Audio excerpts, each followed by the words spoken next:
This is an attempt to do a cheerful Doctor Who podcast, and to that end, I have asked a guest to nominate a Doctor Who story that they love, and I have to watch it and guess what their favourite things about it are. Welcome to Happy Times and Places, with me, Toby Haydock, and my very special guest, writer Simon Guerrier, who has chosen The Evil of the Daleks, and we're up to episode 4. You can watch along with us, or just have a listen. Your choice. Well, let's go back in time through the medium of static electricity and watch episode 4 of Evil of the Daleks. And I'm going to press play in 3, 2, 1. Let's see, which makes no difference because you'll be on a different machine and in a different medium for me. And still it's starting now. I do like these titles, by the way. Later Doctor Who titles are great. Many a great title sequence in Doctor Who, but I love the sheer abstraction of the Bernard Lodge stuff. You know, it's a suggestion of time and space without it. The idea that it's literal, and then the Doctor's face comes on and is torn to pieces, which is whoa. And then the font is quite sort of, it's very Evil of the Daleks actually. The font is, it's like it's just on the front of a book cover. So you've got sort of it's like having an ancient book, sort of projected. The writing on the cover of an ancient book projected onto the sort of the billowing movement of space and time. Love it. Now, we've no idea what this is like. Peter Diamond is the fighter ranger who knew what he was doing, an excellent stuntman who did work on the Star Wars movies. I think he did the fight for The Princess Bride, which is, you've not seen the sword fight in The Princess Bride, is one of the greatest movie sword fights of all time.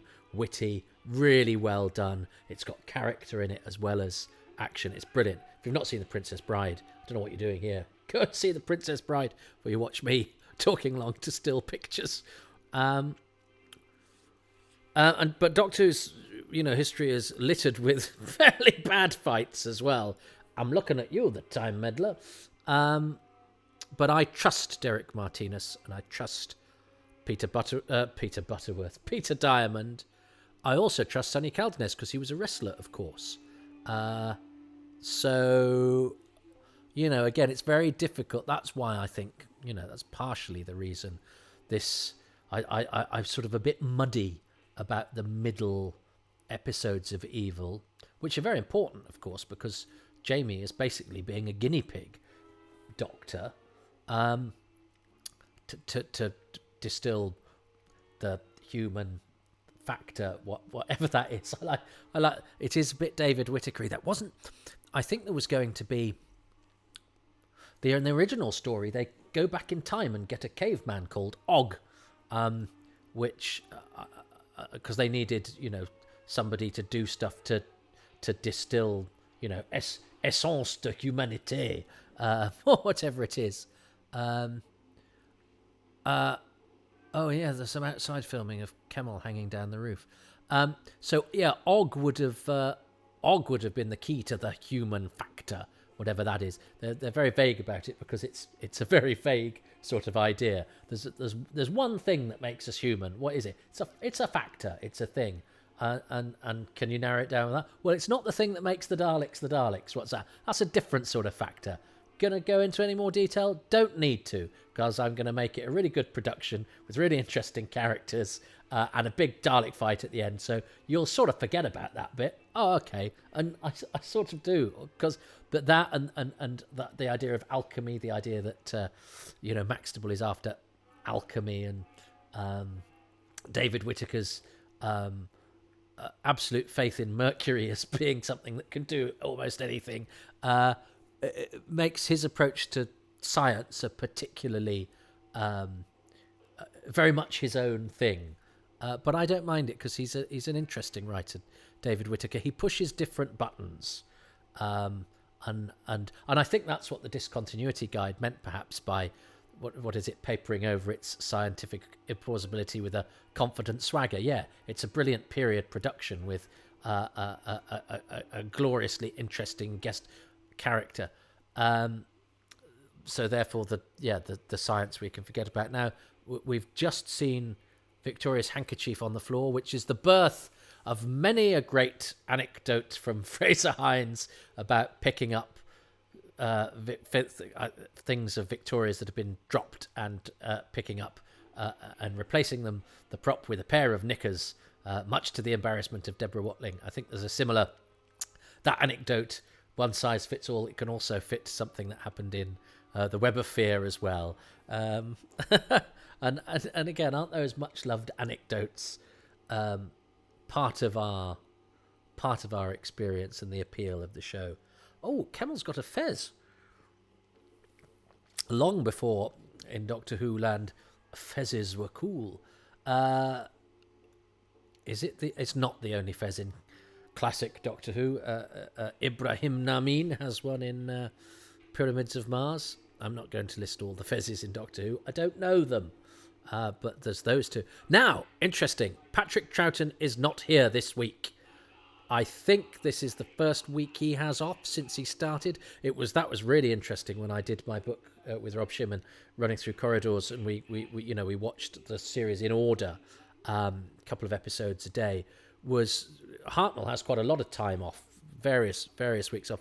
Troughton is worked into the ground, and he's off this week. Is the next episode he has off Web of Fear 2? I think it might be. And then he has one off in Wheel in Space, has one off in Seeds of Death, has the filming off The Dominators, but he doesn't get that much time off. And certainly in this first year of his, worked into the ground.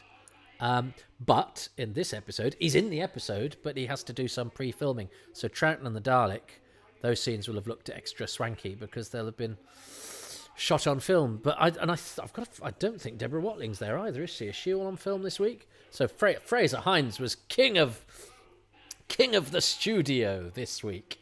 I wonder who got dressing room number 1. So yes, there's Windsor Davis back as a corpse for 1 week only. Fee's a fee. Oh. And of course the character dynamics, and the whole, he's very wild-eyed, isn't he, Marius Gore, and you sense he's enjoying the fact that he gets to be, he gets to indulge himself as a performer, gets to give a vivid performance. I remember when I interviewed Clive Merrison, who's in Tomb of the Cybermen, the story after this, but who is a wonderful actor, and I think an actor of great colour and character. But he said to me, I am rather a vivid actor, and I like that because I think OTT sounds disparaging and is wrong. Actually, I like performances with a bit of heft, and I think vivid is a great description. So yes, Marius Goring is vivid, and John Bailey is vivid in a different way. Of course, because and the character dynamics are great here because you've got Maxtable's, he's prepared to kill his friend.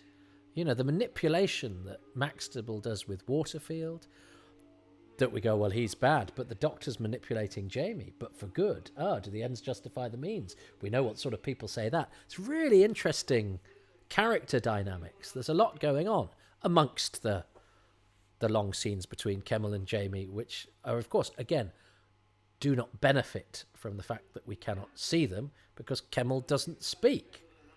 I've got a lovely picture because Sonny did the Ice Warriors commentary. I got a great picture taken by my friend Simon Harries of Deborah Watling, who's small, Fraser Hines, who's a bit bigger, and then Sonny, who's really tall, and they're all hugging each other. I think Sonny's that way on, and then Fraser's there, and then Debbie's behind, and it's great. And it's this sort of, it's It's like a lovable version of that John Cleese, Ronnie Barker, Ronnie Corbett sketch, but they're all hugging each other. Are those Victoria Waterfield's knickers? I think I interrupted myself on a train of thought. I'm sorry about that.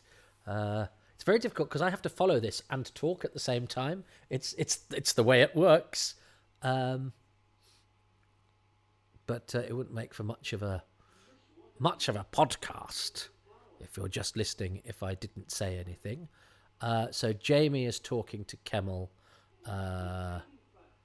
because yes, they're trying to find the human factor. That's what I was talking about.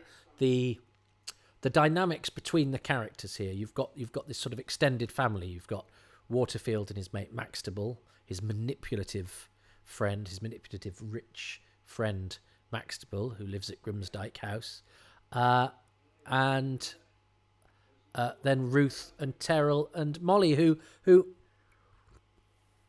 if this was a shorter story, if this was a story being told today, I think you'd still have those characters. I think we sometimes knock modern or modern telly by going, well, the reason these stories, because they've got 7 episodes in which to tell the story, means that you can get interesting supplementary characters. I think in modern Who you get characters who are in one scene who can move you, or Russell T Davies was particularly good at that, or can give you backstory. I think there's more economy of storytelling. But that's partially to do with technology. These were mounted in a very different way, and I love this. So I'm not being disparaging of either. I think you can love both. Again, things are complicated, and liking one thing doesn't mean you dislike another. And I think the characters of Terrell and Ruth and lovely Molly Dawson are good additions. The Terrell subplot is a really interesting one. It doesn't really. The story could do without it, but he's an interesting character, and actually, for when this story moves on, as it does in a couple of episodes' time, I think the fact that you've got to know these supplementary characters so well, and they're with us for, we meet Molly and Ruth in episode 2, and we see them for the last time in episode 6, so they're with us for a month or so. Which is a whole story for some characters in 4-parters. It feels like we're moving because we leave them behind. It's like, oh God, the story, another chapter is opening up, and it gives it this sort of feeling of an epic. It also felt like an epic because I remember Patrick Troughton in interviews, sometimes said, "Oh, they should, we could, if we did a film, we could remake Evil of the Daleks." I'm sure that was something he bandied about. So it was oh God, if that's the one Patrick Troughton really loves, it must be an amazing one. And it does feel like something special.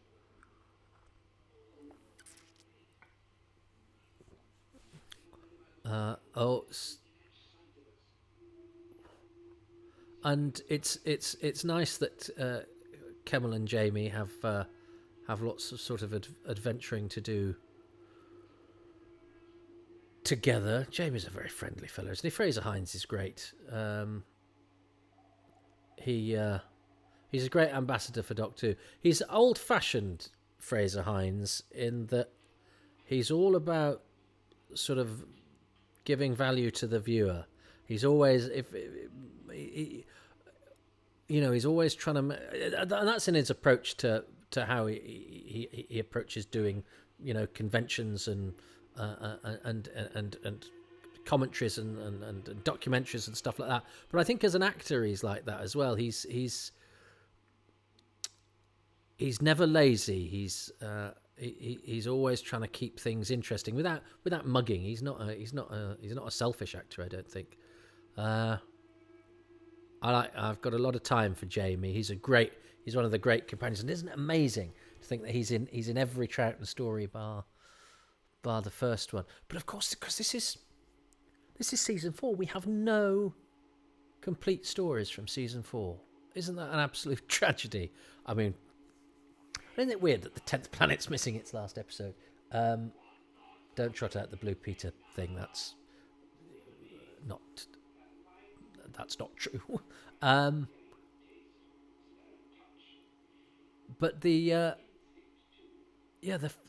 it was season 5 was the big loss when I was younger. I mean, we only had, I think there were only 1, 2, 4, 5 episodes from season 5. I think no, because they didn't have both the Wheel in Space was 4 episodes from season 5. I think when I was a time tot. So we actually had more from season 4 because we got most of the 10th Planet, a couple of episodes of the Moon Base. We've got 1 episode of the Faceless Ones, then we got 1 episode of the Underwater Menace. So we only marginally got more of season 4, but we did have more of season 4.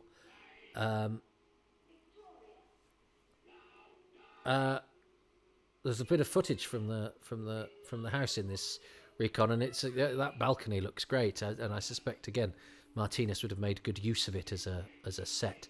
But yeah, it's weird to think, isn't it, that this first year of Troughton's we've got, I mean, there's barely any of it.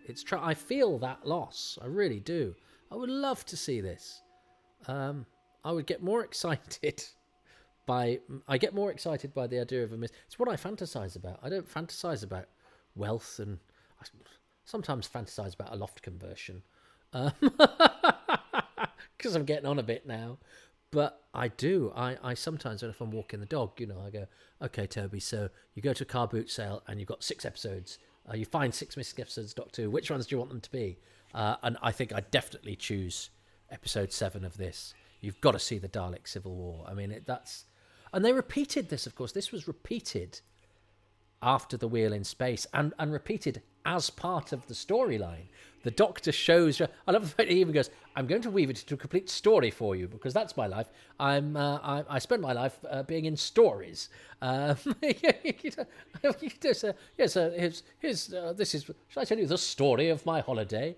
But so it was weaved into the continuity, and they refer to it at the beginning of the Dominators as well. So that break in transmission, they repeated Evil of the Daleks because it's a brilliant story. So they knew it was good enough to repeat, and I think they destroyed it not long after it was repeated. I think, well, we've done it twice. That'll do. Molly Dawson. Yeah, so Molly's doing a bit of detective work herself. Yeah, give Molly a spin-off. Yeah, I'd forgotten about the fact that the repeat of Evil of the Daleks was actually part of Doctor Who continuity. Yeah, there's this stuff is all, you believe all these characters. They all have a relationship. I think there's a bit of a sadness about the subplot with Terrell and poor old Ruth. Who Bridget Forsyth. I worked with. She's another one that got away. These 3 are all ones that got away. I worked with Bridget Forsyth. So this is seen is populated by people who I've approached by different means for an interview and failed. Every single one of them. I worked with Bridget Forsyth. She was lovely. We chatted about Doctor Who. We had a right old natter. She's a brilliant actress. She this was a radio job, and she was playing a judge, and her voice and her diction has so much authority. She's a real class act, and she lives not far from me. So that was it. She lives not far from here. She said she'd be up for an interview. But instead of, because I'm shy, I didn't go, give us your number. I said, well, I'll just drop your agent a line. And I dropped it, and that was a foolish thing to do because I never have luck with agents because my projects, I've got no money to pay people. I don't commercially exploit. I'm just an acquisitive geek. I just want to gather the people and the stories. So I buy them lunch, but agents don't get 10% of lunch. You don't buy somebody lunch and then send the agent half a prawn cocktail. So there's nothing in it for them. And she was filming the new Open All Hours, and he just went, she's doing that. And I went, oh, and I took it as a sort of brush off. And if I was a dogged sort of individual, I'd have perhaps pushed that, and I didn't, and I regret that now because I had an in. So there's something about Evil of the Daleks is trying to avoid me. Oh, God. Oh, yes. Maxtable don't have. That's a great shot of Maxwell, and again, a really hefty actor being dominated by the Daleks. Are quite scary when they're small. I know I like the big modern tanky Daleks, but actually there's sort of little squat Daleks, especially when they're tower. Well, they don't tower over things, but when they leer over people. Again, there's a sort of malevolence about them. And, of course, Maxtable is a fool. This man after the... Oh, and he's going mad. Now, that's a worrying sign in a Doctor Who villain, especially in an actor who's enjoying himself. But I'd forgotten Maxtable's a bit of an idiot because he wants the secret of alchemy. Come on, mate. And he misjudges the Daleks, doesn't he? Doesn't he say they're my colleagues? No, mate. Although I'm always wary of villains double-crossing villains as well, because I think it lets your hero off the hook. I always used to get annoyed in 24 when they'd get a new actor in to play the next level of baddie. So the previous baddie that you'd invested in and quite liked, who's also played by a good actor, would then get killed by that baddie. And you go, oh, that's so the hero hasn't even been responsible for the dispatching of the last threat. I always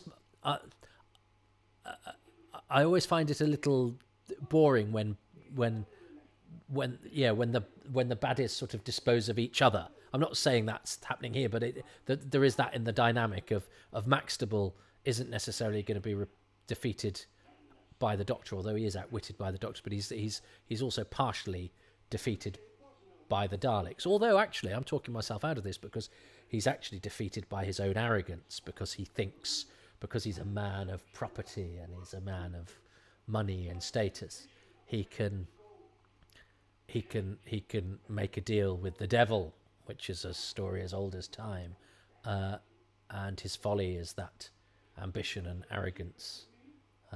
This is nice. This is a nice scene for Bridget Forsyth, isn't it? That she, again, as a pretty supporting character. Oh, Mad Eyes. Yes, well, we all know. I love the Underwater Menace when the Doctor diagnoses Professor Zaroff as being mad. How? I looked at his eyes. He's got mad, starey eyes. So that was as psychological as you got in the 1960s. I think he's mad, so he's a bit starey. But that father-daughter stuff is nice. It's nice extra texture, and Bridget Forsyth is very good,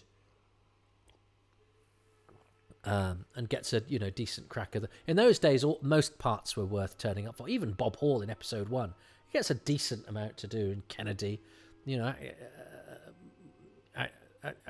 actors in those days, even playing sort of relatively supporting parts, you got a decent crack of the whip.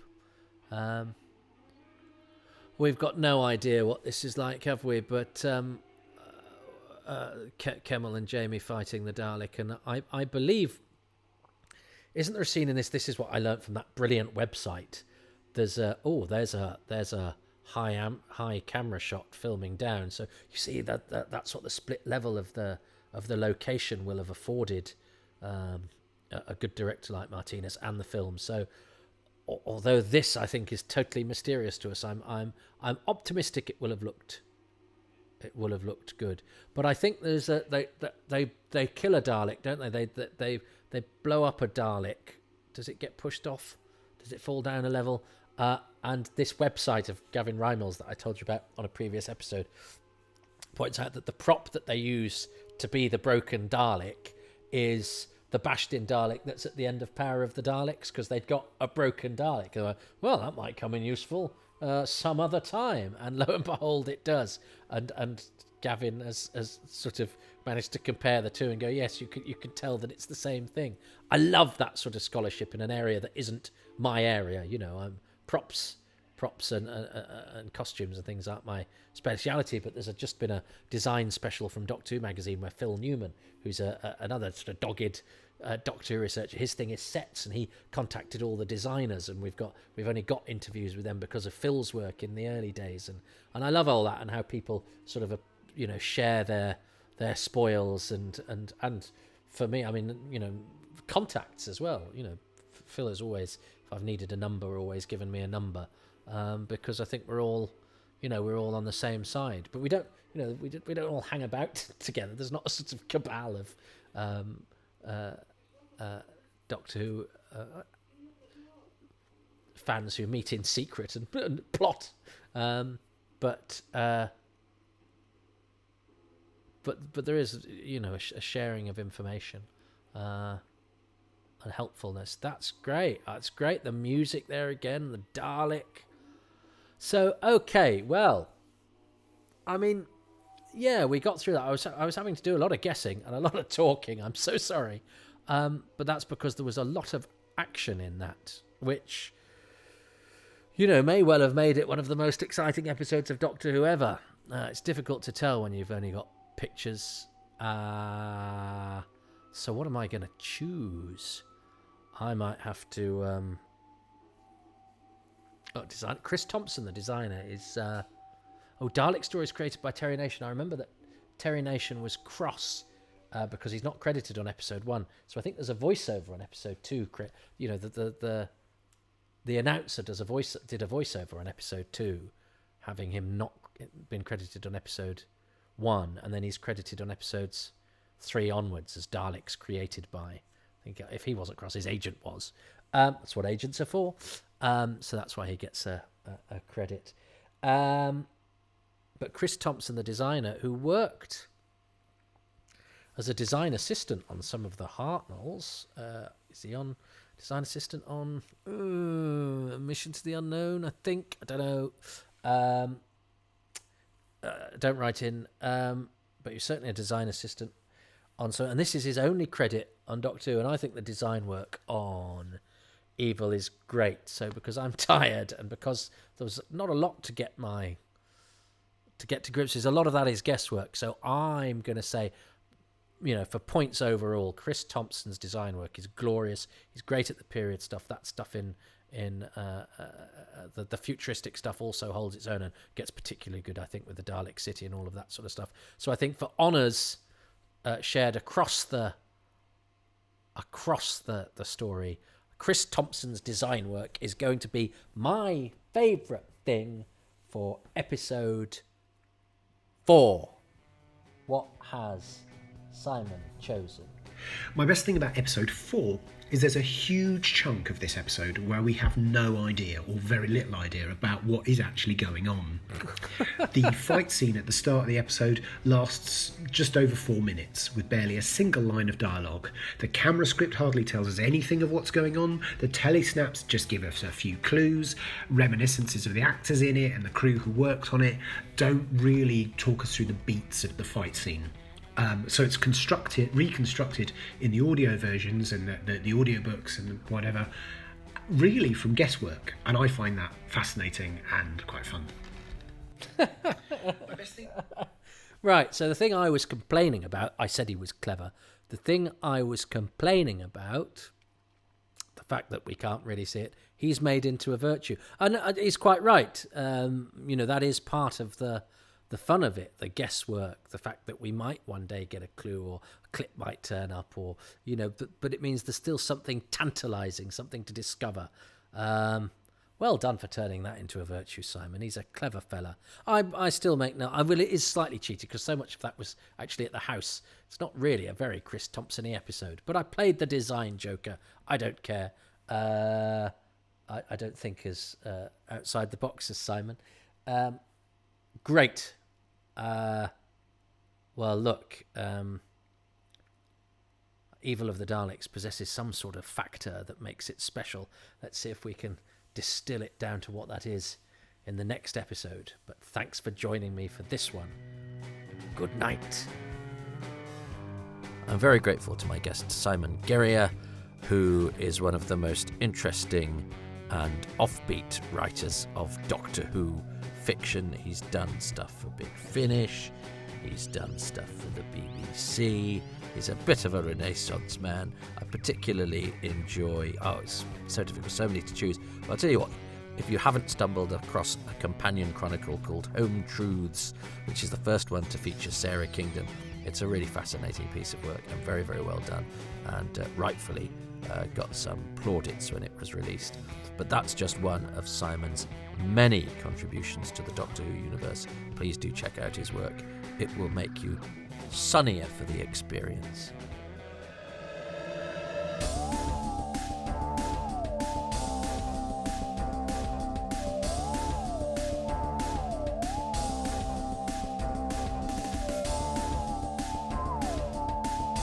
Happy Times and Places was presented by me, Toby Haydock, and my special guest was Simon Guerrier. The music was by Dave Gates. Special thanks go to Chris Boyle, and the podcast artwork is by Dylan Patterson.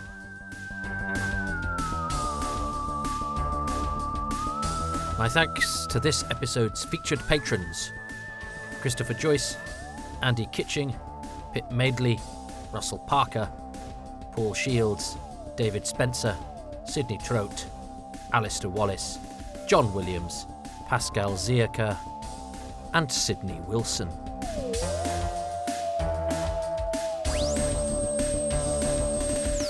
Please go to www.tobyhaydock.com for more, and don't forget to rate, thumbs up, and generally be nice about this podcast everywhere you possibly can.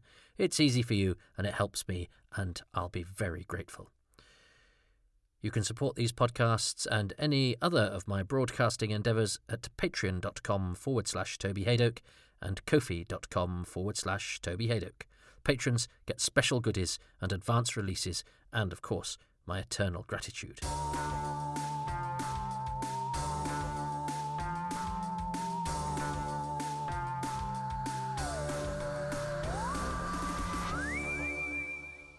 Evil of the Daleks is available from the BBC as a narrated soundtrack. Episode 2 is available on DVD as part of the Lost in Time collection.